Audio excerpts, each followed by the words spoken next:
The microphone was cheap plastic, smelling faintly of old beer and the mildew that clung to Grandpa Robert's screened-in porch. The sound system hummed, a low, insistent buzz right beneath the music.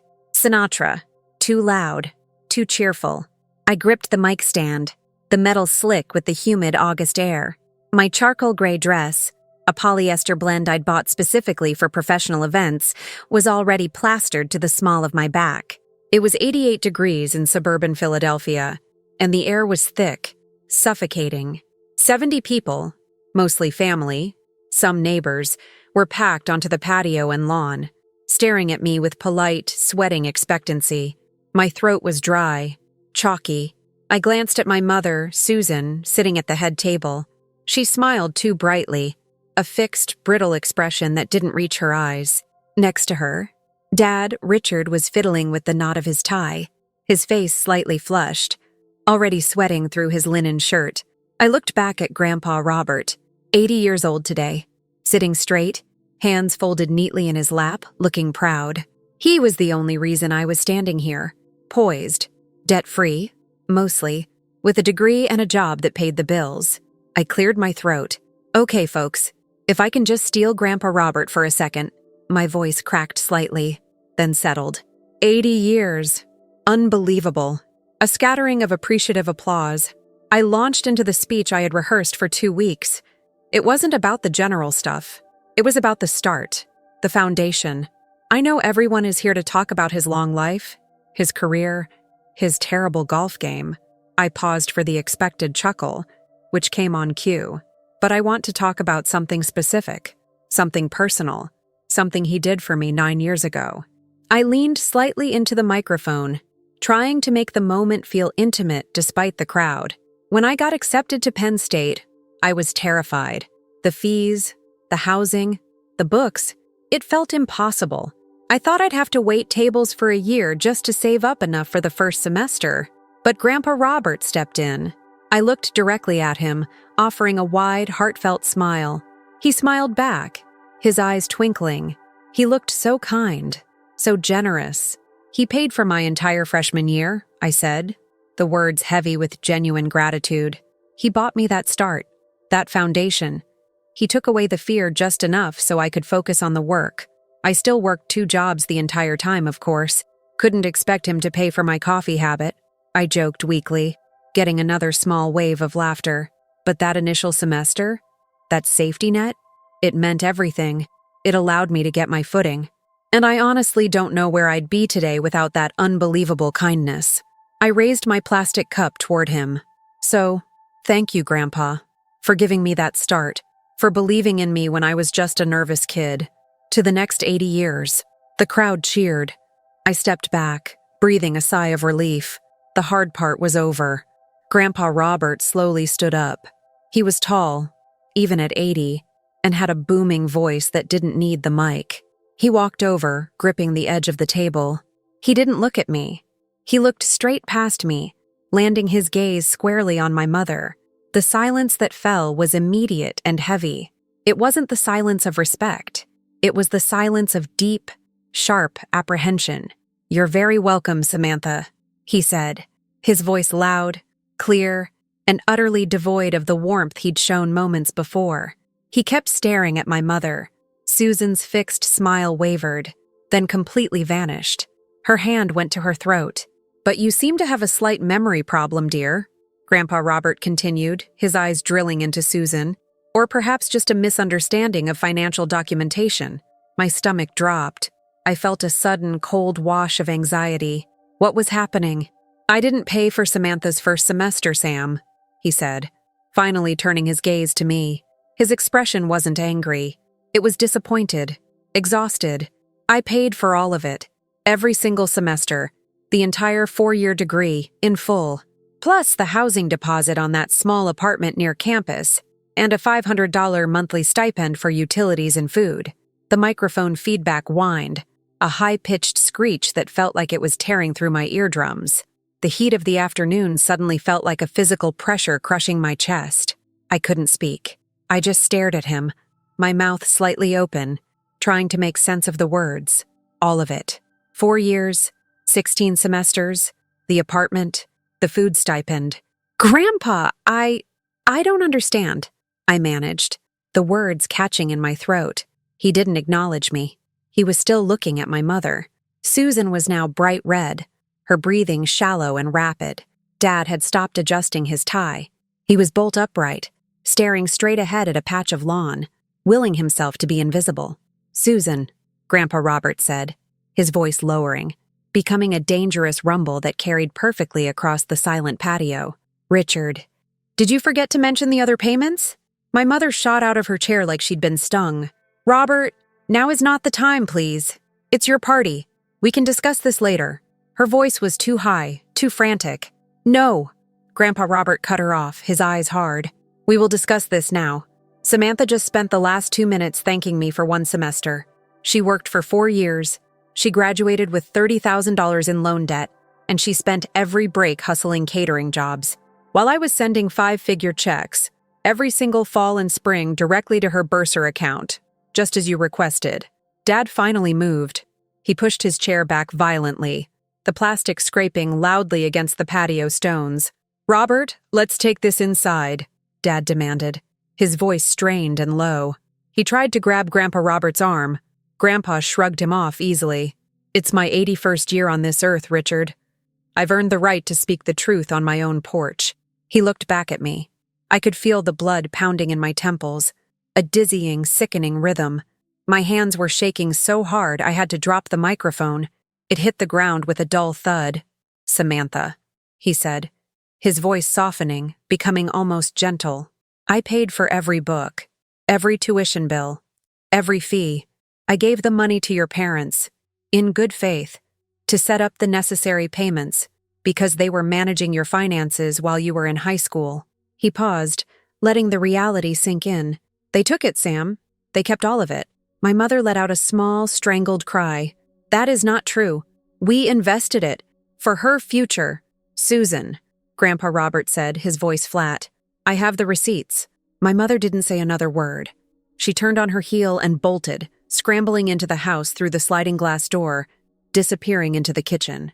Dad hesitated for only a second, shooting me a look of pure, concentrated hatred, a look that said, "This is all your fault," before he chased after her. The screen door slammed shut behind him. The party noise returned, muffled and confused.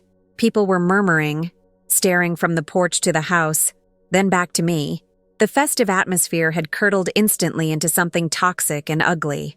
I couldn't move. My feet felt rooted to the concrete. 4 years, 2 jobs, $30,000 in debt. Constant, grinding, unnecessary exhaustion. All the money, gone. Stolen by my parents. Grandpa Robert walked slowly toward me. He reached out and gently took my arm. His grip was firm. "Come inside, dear," he murmured. "Let's get you a glass of water." He led me past the tables, past the embarrassed, silent faces of my aunts and uncles. I felt like I was moving underwater. I could hear Aunt Carol asking someone, "What did he mean? Took it?" He guided me into the living room, a space usually reserved for formal photos, cool and quiet now. The central air was blasting, a blessed relief against the oppressive heat. Grandpa Robert lowered me onto the stiff floral sofa. He walked over to the mahogany desk in the corner. He opened a drawer, retrieved a thick manila envelope, and brought it back to me. "I didn't want to do this, Sam," he said, sitting in the armchair opposite me. "I waited 9 years. I asked them about it 4 times. I hoped they'd confess. I hoped they'd pay you back." He pushed the envelope into my hands. It was heavy, weighted with paper. It felt like a brick. "They never did," he finished.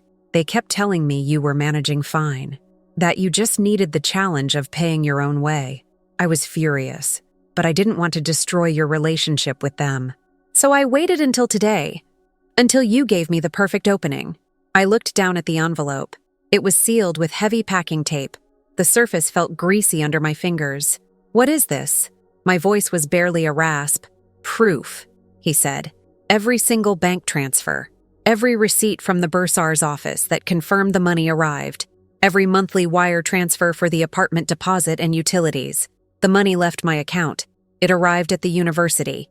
And then, somehow, it was redirected back out. semester after semester. I used a small private investigator firm to track the funds when they missed the first payment confirmation 9 years ago. I kept everything.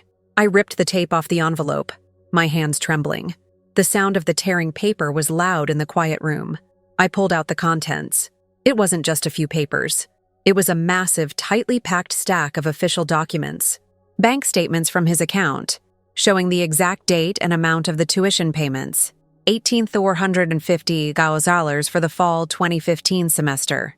Another transfer for $18,900 for spring 2016. On and on. 4 full years, 8 payments, plus smaller monthly checks for the apartment rent. The final tuition payment spring 2019 was for $2,020. I looked at the total amount in my head. Conservatively, over $150,000. $150,000. I had spent those 4 years working 70 hours a week during the summer, 40 during the school year. I worked in the campus bookstore, breathing the dusty smell of old texts. I worked at a terrible pizzeria downtown, scrubbing grease traps until 2 a.m., the smell clinging to my skin for hours. I took out loans, massive, soul-crushing loans, thinking I was doing the right thing, being responsible, being the strong, independent daughter my mother always claimed I was. I did all that work. I took on all that debt. For nothing. The money was right there. It was paid, and they stole it. I flipped through the receipts, the dates blurring together. I recognized the amounts. I remembered standing in the financial aid office, arguing with a board clerk about why my grants hadn't cleared, why the fees were still showing up on my statement. The fees were showing up because the money, Grandpa Robert's money, was going in, and then immediately being withdrawn by my parents. I looked at the apartment receipts. My small, dingy, mold-infested apartment that I shared with 2 roommates just off campus. I paid $450 a month for my share of the rent. I worked 15 hours a week just to cover that. Grandpa Robert had paid the full $1,800 monthly rent, plus a food stipend.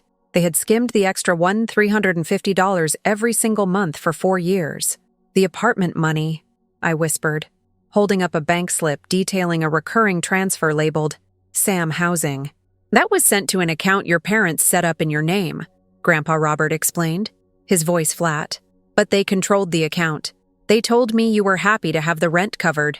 I closed my eyes, pressing the heel of my hand hard against my forehead, trying to stop the room from spinning. All the exhaustion, all the freezing winter nights walking home from the late shift at the pizzeria, all the missed classes because I was too sick or too tired, all the debt I was still paying off every month. It was all unnecessary. They didn't just steal money. They stole my time.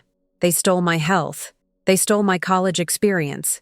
They let me struggle, believing I was fighting for my future, when the check was already written. Why? I asked, the word escaping as a choked, raw sound. Why didn't they tell me? Why didn't they just say, Grandpa is paying, enjoy your studies? Grandpa Robert sighed, a deep, rattling sound that spoke of 80 years of weariness. They said you needed character development. Susan said you were becoming too reliant on handouts. Richard claimed you were already irresponsible with money and needed to learn the value of $1. The value of $1, I repeated, a hysterical laugh bubbling up, sharp and painful. I learned the value of minimum wage, Grandpa. I learned the value of a 15-hour shift. A crashing sound came from the kitchen, the loud shattering of ceramic, then the muffled, furious sounds of shouting. My parents were arguing. Grandpa Robert stood up slowly. I think you need a moment. I'm going to go talk to your Aunt Carol. Keep those papers safe. They are your leverage. He walked out, leaving me alone in the cool, silent living room, surrounded by the irrefutable evidence of my parents' immense, calculated betrayal. I didn't move for a long time. I just sat there, holding the documents, feeling the sharp, crisp edges of the paper against my palms. I finally stood up, the polyester dress peeling wetly from the sofa cushion. I needed air. Not the humid air outside, but space. I walked to the kitchen door and listened. The shouting was still going. How could you be so stupid, Susan? You knew he had the documentation. That was Dad, his voice tight with panic. I thought he was bluffing. He's 80. Who keeps bank slips for 9 years? Mom sobbing now. We needed the money, Richard. We needed the house repairs. Billy's braces were expensive.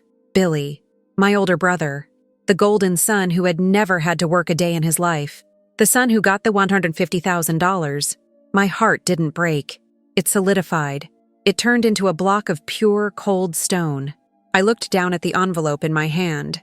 I walked quickly past the dining room, past the powder room, and into the downstairs office, Dad's den. It was dark, smelling of stale leather and cheap cologne. I locked the door. I needed to see the numbers again, without the distraction of their pathetic justifications. I spread the documents across Dad's large, polished mahogany desk. The paper covered the dark wood completely, a sea of white and official type. 18,450 Saun, 18,900 Saun, 19,550 Saun. I saw the dates. The payments always cleared 2 weeks before the tuition due date. The subsequent large withdrawal, the money leaving my student account and going into a local savings account, often listed as Richard R. Vance Account Management, always happened within 48 hours. They were stealing it immediately, making sure the university never had time to notice the discrepancy before the fees were marked unpaid. I remembered the spring of my sophomore year. I had the flu, a terrible, dizzying illness. I had to choose between missing class to sleep and missing my shift at the pizzeria to save my job. I chose the shift. I passed out in the walk-in freezer. I was fired.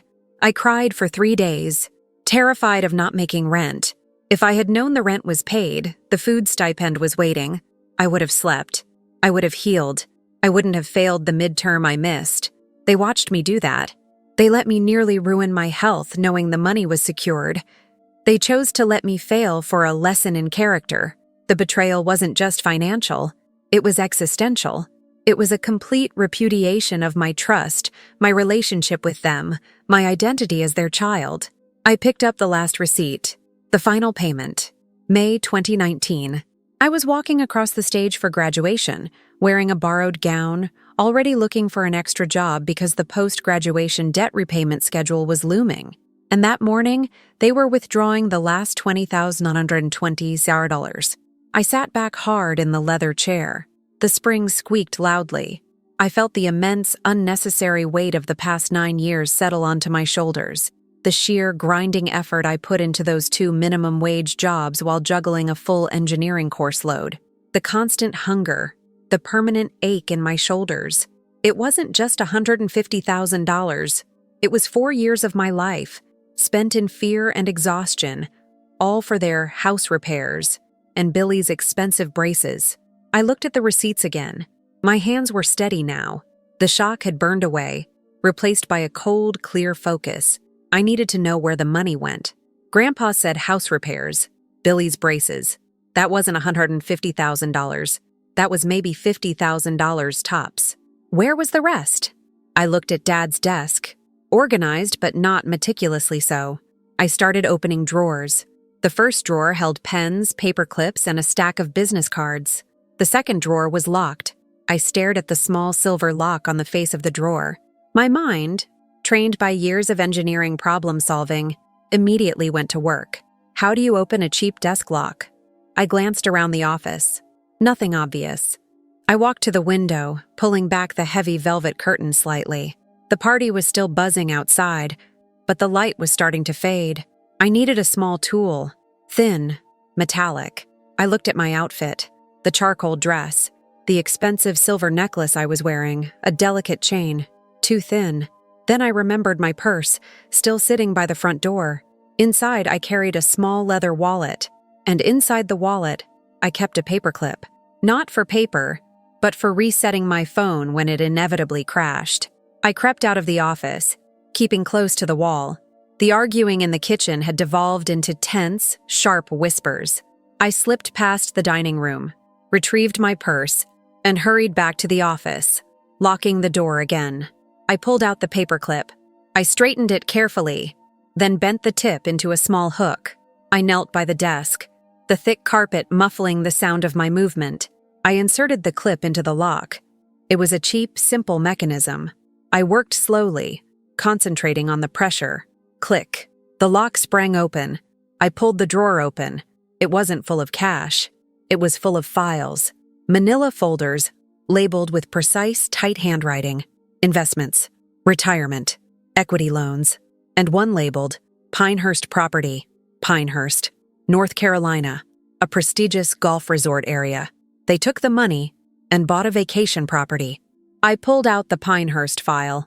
The first document was a mortgage application, not a full mortgage, a second home equity line of credit, taken out against their house, using Grandpa Robert's money as the down payment.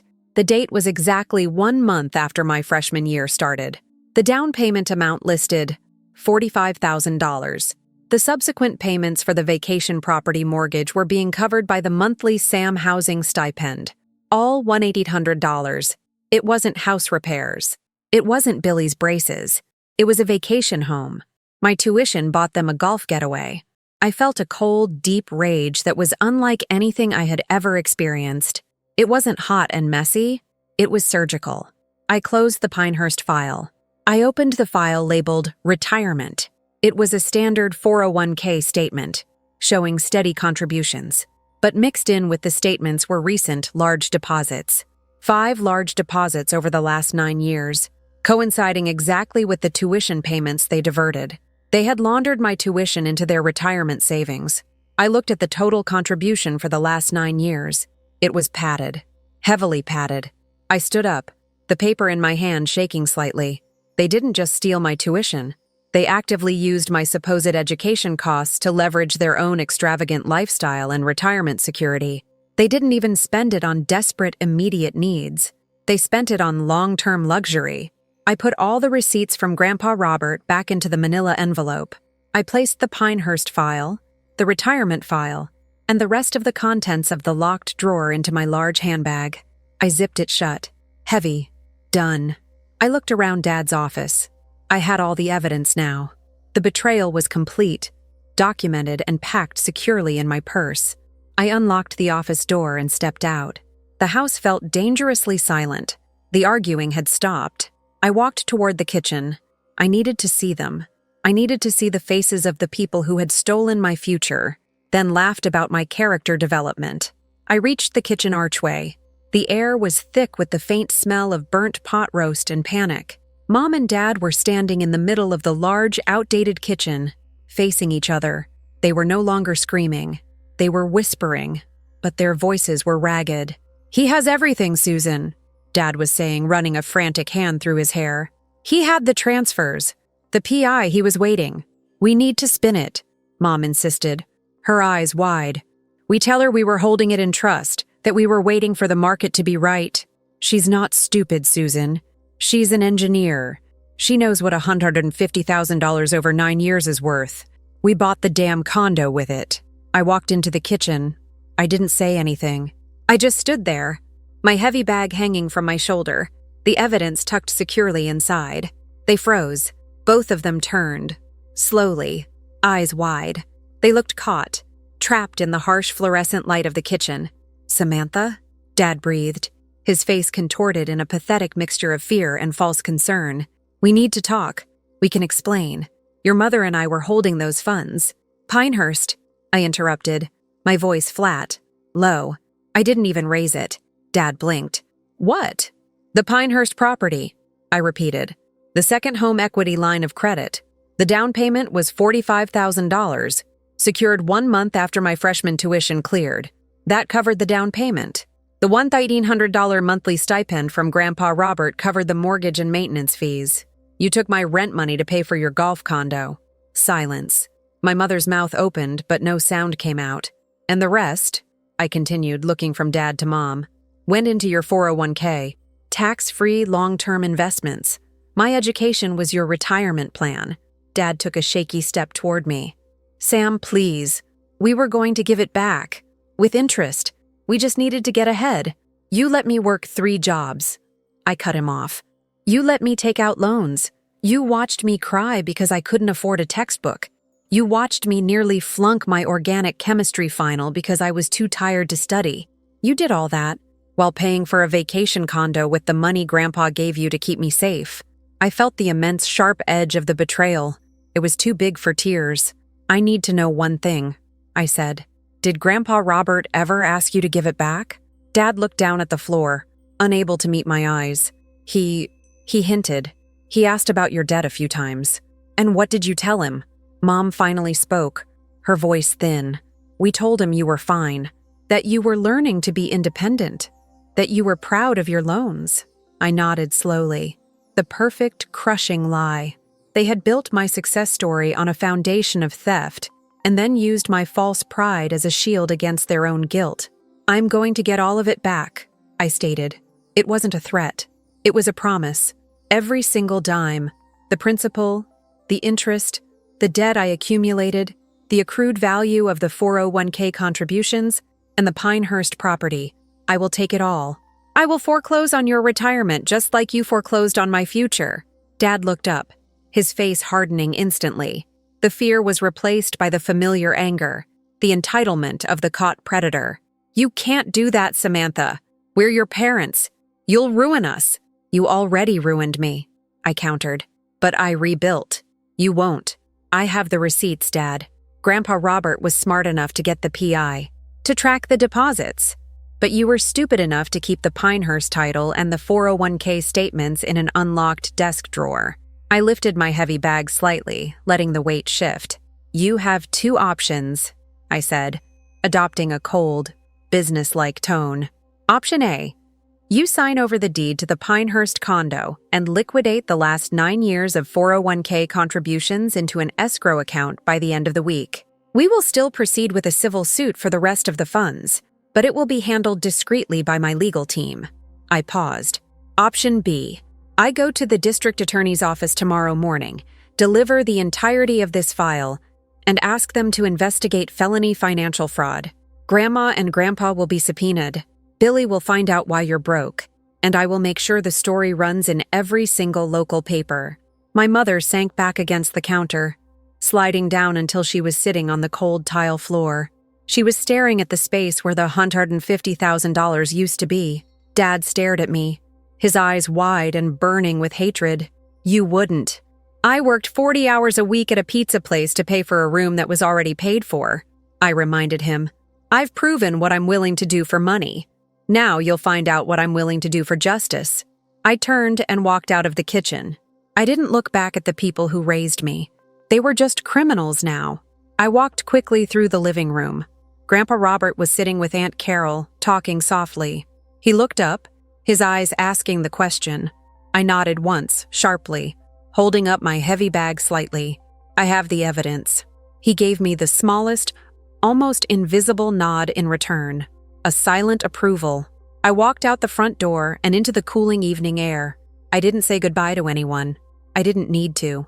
I got into my car, a sensible, reliable sedan I had bought entirely with my own hard-earned money. I started the engine.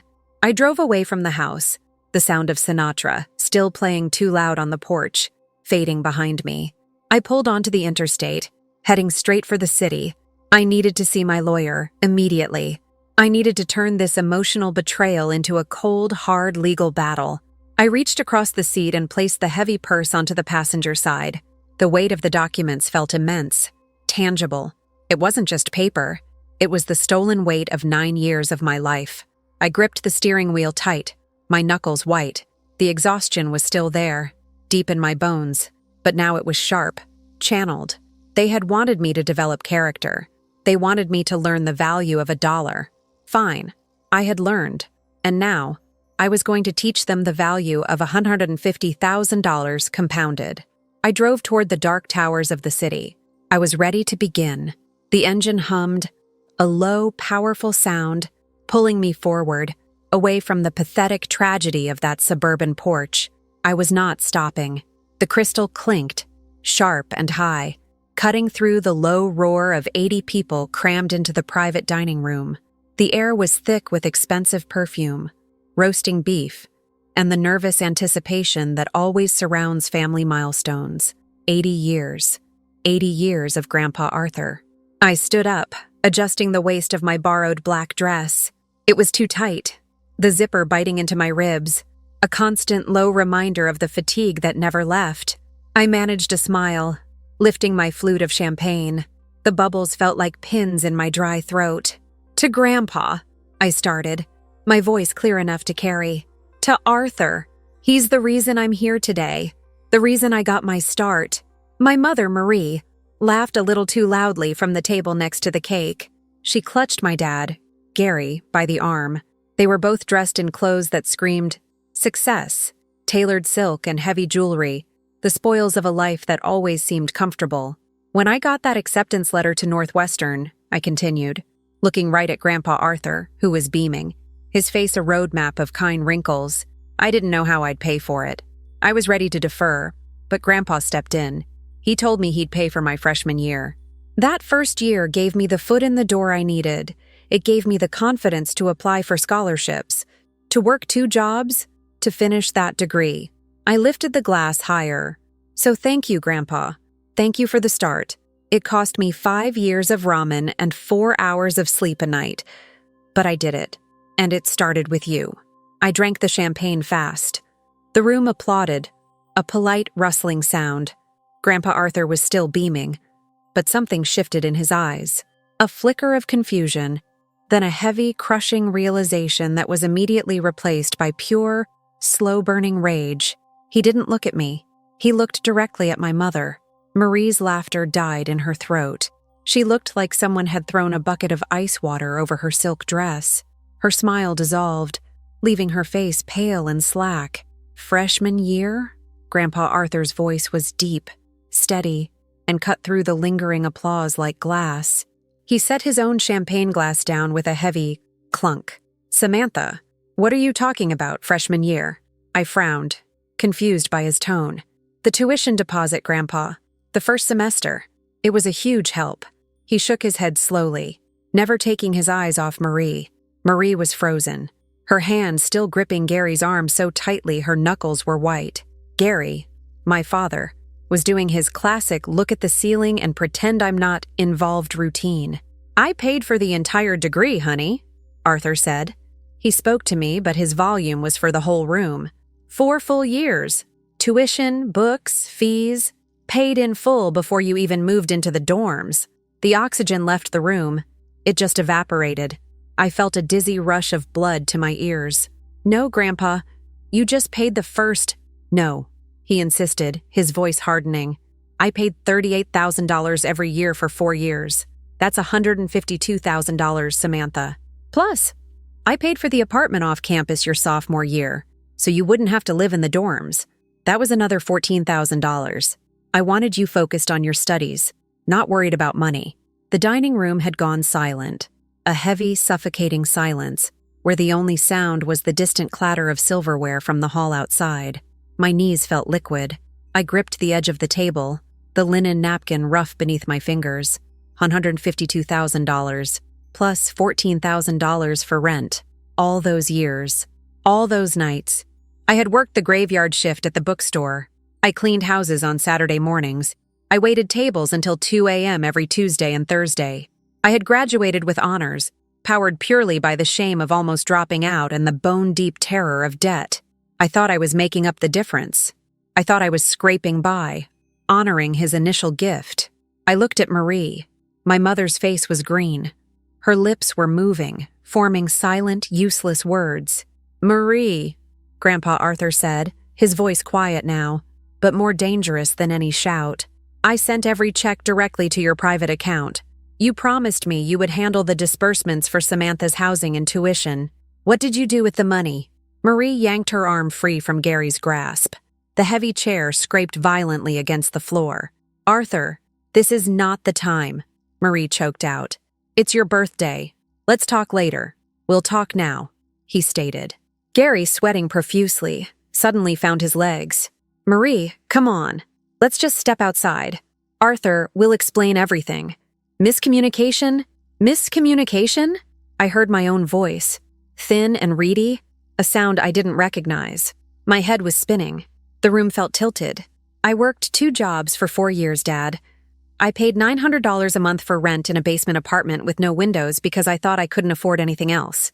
You told me I needed to learn to stand on my own 2 feet. Gary didn't look at me. He grabbed Marie's arm and yanked her toward the kitchen exit, the one marked, staff only. Samantha, later, he mumbled. desperate, pulling his wife along. "No!" Grandpa Arthur roared. He stood up, towering over the table. He was 80, but he looked like a god of thunder. "You don't walk away from this. Not in front of this family. That money was for her education. It was a gift." They didn't stop. They fled. Marie, stumbling slightly on her too high heels, disappeared into the kitchen, Gary shoving the heavy swinging door open behind her. The room remained silent, everyone watching the empty doorway. The weight of the moment was physical, pressing down on my chest. I stood there, swaying slightly, the nausea hitting me in hard waves. The sheer magnitude of the betrayal, not just the money, but the years, the exhaustion, the deliberate choice to let me suffer when they had the funds to stop it. Grandpa Arthur walked over to me. He ignored the 78 staring relatives. He reached into the inside pocket of his expensive suit jacket. He pulled out a thick, cream-colored envelope, sealed with a waxy crest. He didn't speak. He simply pressed the envelope into my hands. "Happy birthday, Grandpa," I whispered, the words sounding stupid and irrelevant. "Open it, Samantha," he commanded, his voice softening, but his eyes still blazing with a cold fire. "I keep meticulous records. I always have." My hands were shaking so hard I had trouble breaking the seal. The paper felt heavy, slick. I ripped the flap open. Inside, there wasn't a letter.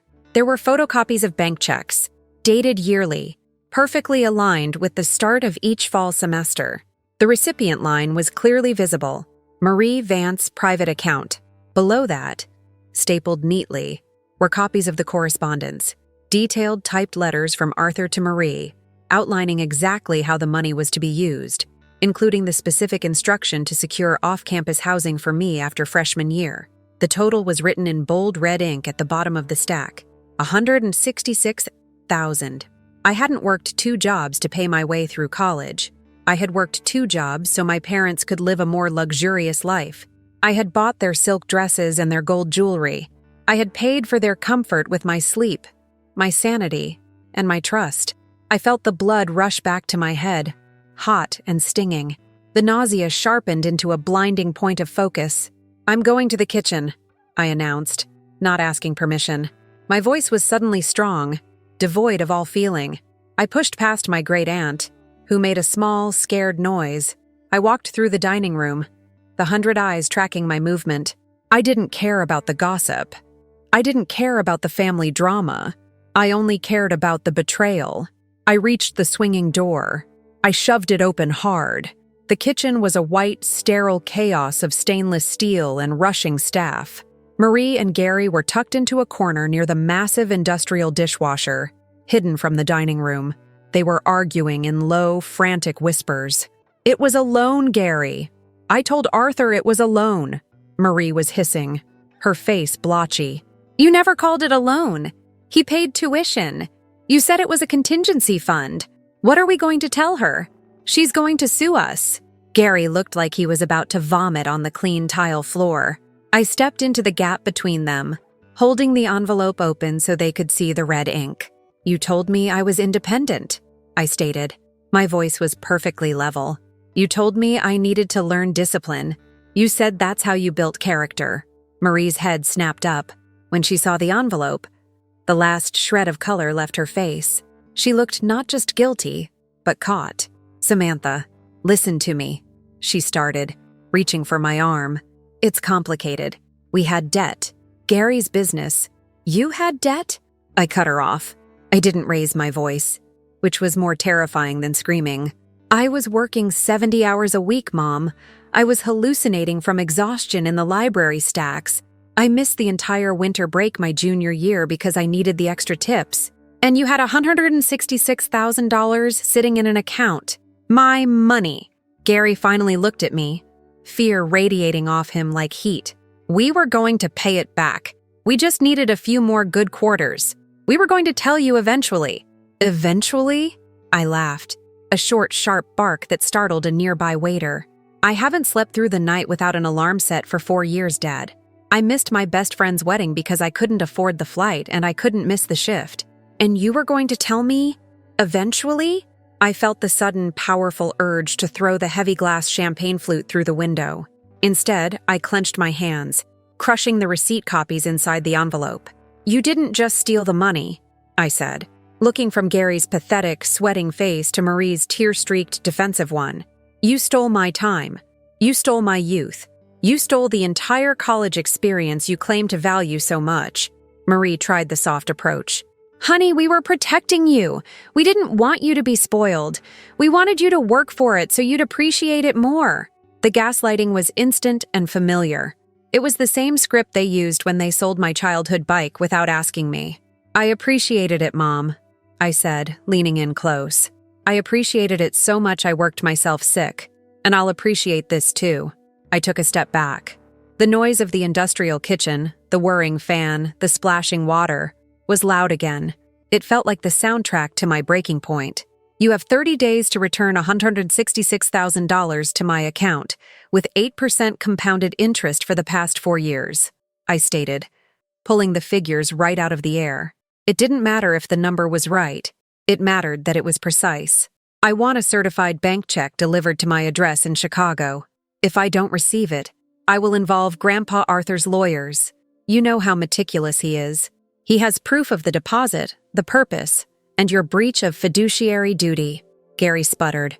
"You wouldn't sue your own parents." I looked him up and down. His fear was delicious, like bitter dark coffee. "You're not my parents," I corrected him. "You're debtors, and I'm collecting." I turned and walked away. I didn't wait for their response.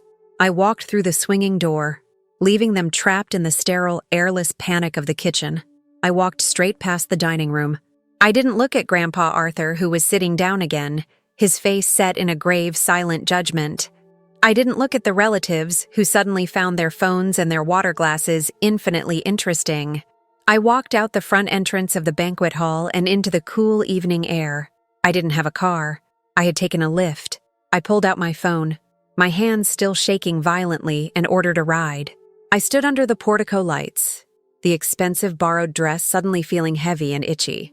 The air smelled cleaner out here. The lift arrived quickly, a beat-up sedan, the engine sighing heavily as it idled. I got in the back seat. "O'Hare, please. Terminal 3. The driver nodded, oblivious. We pulled away from the brightly lit hall. As we merged onto the freeway, I took the crushed envelope out of my hand. The checks were creased and wrinkled, but the numbers were stark and undeniable. $166,000. I pulled out my phone and opened the calculator app. I didn't know the exact interest rate for the last 4 years, but I needed a number. I needed a target. $166,000. Compounded interest at 8% over 4 years. I tapped the numbers into the screen. The total flashed back, clean and brutal. $225,030.88. That was the debt. That was the price of my exhaustion, my missed opportunities, and my broken trust. I looked at the number glowing on the screen. It was so much larger than the principal. It felt right. I put the phone down on the passenger seat. I rested my head against the cool glass of the window. The years of working 2 jobs had taught me one thing. The system is predictable. My parents were also predictable. They would panic. They would scramble. They would try to negotiate, using guilt, using excuses, using the last vestiges of their parental authority. But I was no longer the broke college student clinging to her first-year scholarship. I was a professional. I was a software engineer working for a major corporation. I understood contracts, and I understood leverage. They had 30 days. I reached up and pulled the zipper of the too-tight dress down a few inches, needing the relief. The cool air touched the skin on my back. I had loved my grandfather for the gift he gave me, the start. But the real gift wasn't the money. The real gift was the realization that I had done it all myself anyway. I had earned the degree, the scholarships, the resilience. I had built my own character, not because they pushed me, but because they tried to stop me. I looked out at the lights of the passing city. They blurred into streaks of indifferent yellow and white. The car hummed, moving steadily toward the airport. I felt a cold, hard certainty settle in my stomach. It wasn't about revenge. It was about accounting. I pulled out the crushed envelope again and smoothed the papers flat on my lap. I would save every single one. They were my leverage. They were my receipt for my lost youth. I closed my eyes. I didn't feel rage anymore, just the cold, clinical focus of a debt collector. The driver finally spoke, his voice gravelly. "Terminal 3, ma'am. You're here." I opened my eyes. The airport terminal was brightly lit. Harsh. I paid the driver, thanked him, and got out of the car. I walked into the terminal, the borrowed black dress feeling like a uniform. I didn't look back at the city. I was done with the past. I was ready for the transaction. I walked up to the check-in counter and pulled out my ID. "I need the first flight to Chicago. Business class." The clerk nodded, professional and bored. "One moment, please." I stood there, feeling the heavy stillness that comes after a violent shock. The total debt was $225,230.88, and I was going to collect every single penny. My phone vibrated in my hand. An incoming text message. It was from Marie. "Samantha, please. We need to talk. Don't do this." I read the text. I didn't reply. I pressed the power button hard, shattering the burner phone's screen with a satisfying crunch. The little shards of glass bit into my thumb. The clerk looked up. "We have you on the 10:15 flight, ma'am." "Perfect." I took my boarding pass and walked toward security, leaving the wreckage of the betrayal behind me. The debt was due, and I was coming to collect.